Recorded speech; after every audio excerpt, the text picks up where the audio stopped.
नमस्कार दोस्तों, स्वागत है आपका आज के मुख्य समाचार में, जिसमें सबसे पहली और बड़ी खबर में आपको बताएंगे कि नए साल में बड़े फेरबदल की तैयारी में जेडीयू। निगाहें 10 जनवरी को होने वाली बड़ी बैठक पर, जिसके बाद बड़ा झटका भारतीय जनता पार्टी को बिहार में जेडीयू दे सकती है। इसी के साथ दूसरी बड़ी खबर में आपको बताएंगे कि किसान आंदोलन के समर्थन में बिहार में 25 जनवरी को मानव श्रृंखला बनाने की तैयारी में विपक्षी दल।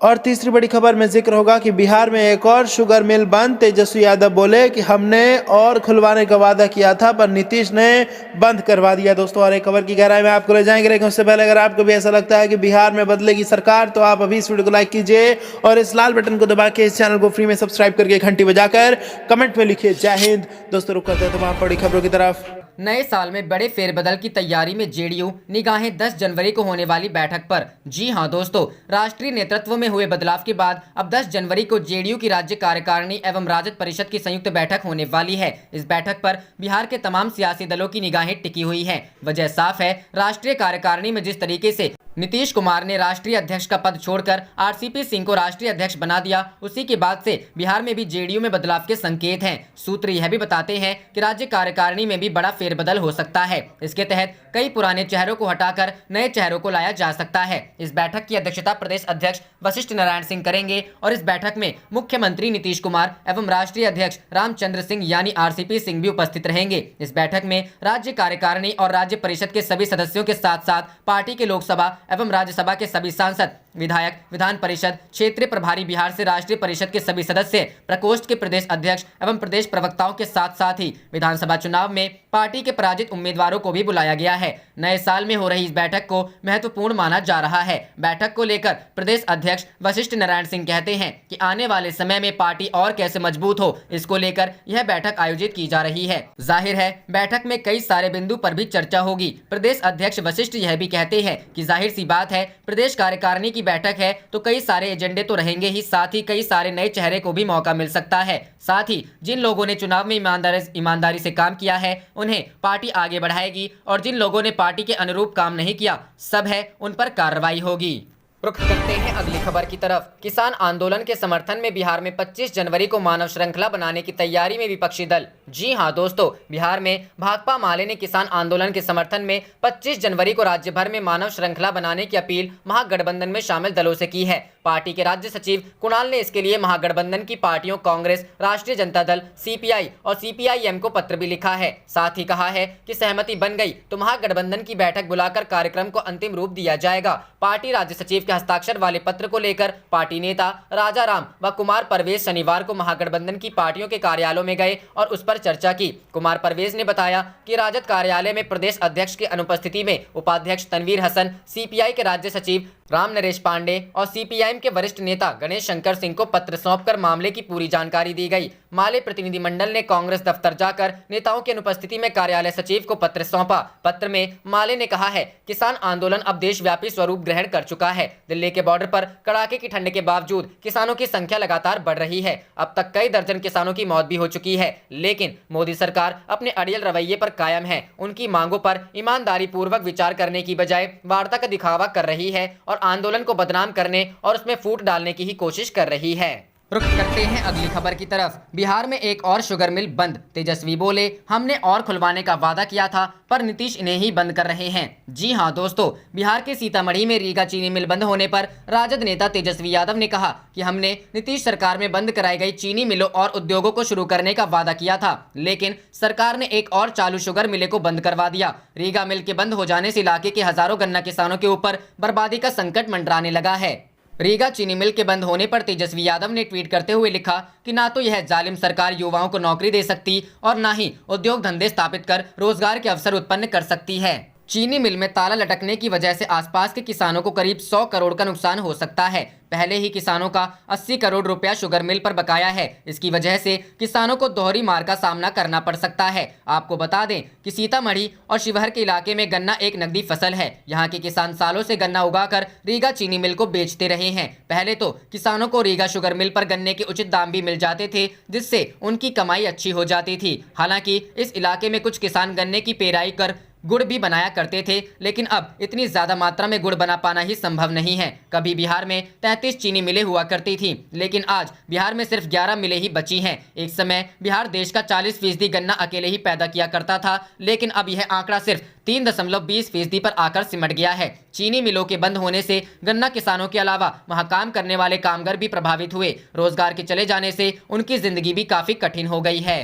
करते हैं अगली खबर की तरफ। अखिलेश यादव को मिला कांग्रेस नेता का साथ, कहा विपक्ष के खिलाफ इस्तेमाल की जा सकती है वैक्सीन। जी हां दोस्तों, देश में कोरोना वैक्सीन अभी आई भी नहीं है और टीके को लेकर राजनीति तेज होने लगी है। उत्तर प्रदेश के पूर्व मुख्यमंत्री अखिलेश यादव के कोरोना वैक्सीन पर दिए बेतुके बयान को अब कांग्रेस नेता राशिद अल्वी का साथ मिल गया है। कांग्रेस नेता राशिद अल्वी ने कहा है कि सपा नेता अखिलेश यादव के बयान को नजरअंदाज भी नहीं किया जा सकता है। उन्होंने कहा वैक्सीन का विपक्ष के खिलाफ इस्तेमाल किया जा सकता है। बता दें, समाजवादी पार्टी के प्रमुख ने कल कहा था कि वह बीजेपी की वैक्सीन नहीं लगवाएंगे। कांग्रेस नेता राशिद अल्वी ने कहा, जिस तरीके से केंद्र सरकार सीबीआई, आईबी, ईडी और इनकम टैक्स डिपार्टमेंट का इस्तेमाल विपक्ष के खिलाफ कर रही है, ऐसे में कोरोना वैक्सीन पर भी भरोसा नहीं किया जा सकता है। उन्होंने कहा वैक्सीन तो एक ऐसी चीज है जिसका आम आदमी के साथ निश्चित तौर से इसका इस्तेमाल नहीं होगा, लेकिन विपक्ष के नेताओं को डर तो लगेगा। उन्होंने कहा इस समय सरकार ऐसी पार्टी के हाथ में है जो देश में विपक्ष को या तो जेल में देखना चाहती है और या उनकी राजनीति ही खत्म कर देना चाहती है।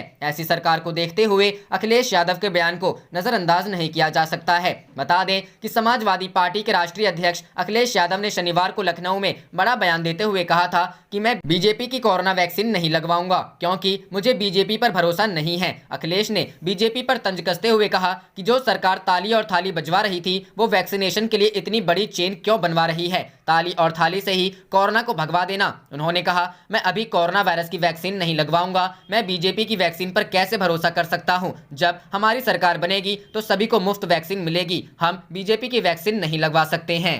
रुख करते हैं अगली खबर की तरफ। कड़ाके की ठंड और बारिश ने बढ़ाई किसानों की मुश्किलें, किसान बोले सरकार को किसानों की पीड़ा नजर नहीं आ रही। जी हां दोस्तों, केंद्र के नए कृषि कानूनों के खिलाफ पिछले 1 महीने से भी अधिक समय से प्रदर्शन कर रहे तथा दिल्ली की सीमाओं पर डटे किसानों की मुश्किलें रात भर हुई बारिश ने बढ़ा दी। लगातार बारिश होने से आंदोलन स्थलों पर जल जमाव हो गया है। संयुक्त किसान मोर्चा से जुड़े किसान नेता अभिमन्यु कोहर ने रविवार को कहा कि किसान जिन तंबुओं में रह रहे हैं वह वाटर प्रूफ है, लेकिन ये ठंड और जल भराव से उनका बचाव नहीं कर सकते। उन्होंने कहा बारिश की वजह से प्रदर्शन स्थलों पर हालात बहुत खराब है, यहाँ जल भराव हो गया है। बारिश के बाद ठंड बहुत बढ़ गई है, लेकिन सरकार को किसानों की पीड़ा नजर नहीं आ रही। सिंघ बॉर्डर पर डटे गुरविंदर सिंह ने कहा कि कुछ स्थानों में पानी भर गया है और समुचित जन सुविधाएं नहीं है। उन्होंने कहा अनेक समस्याओं के बावजूद भी हम यहाँ से तब तक नहीं हिलने वाले जब तक कि हमारी मांगे पूरी नहीं हो जाती। मौसम विभाग के अनुसार दिल्ली के कई इलाकों में भारी बारिश हुई तथा बादल छाए रहने और पूर्वी हवाओं के चलते न्यूनतम तापमान में वृद्धि हुई है। विभाग के एक अधिकारी ने कहा